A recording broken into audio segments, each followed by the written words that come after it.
Well, to begin with, my name is Gerardo Lopez Guzman, and I live in Macuspana, Tabasco.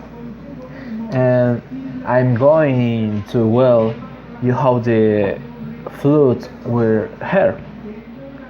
Okay. The first thing that happened here in my city that is that the river overflowed, and because of that everything big began to flood. The first thing that began to flood were the hills that are in the low area. Water began to enter through the streets but continued to rise to the point of reaching up to the waist. This caused people of leave their house, and due to the same flood, several things were lost.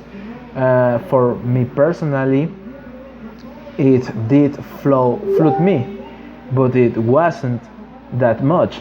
On the other hand, my dad's family was flooded, and that led us to give them accommodation in my house.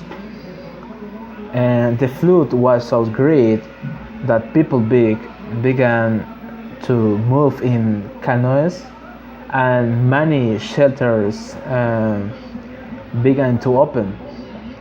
With a group of companions, we went to distribute food and clothing for some. Here are some images of what happened in Macuspana, Tabasco.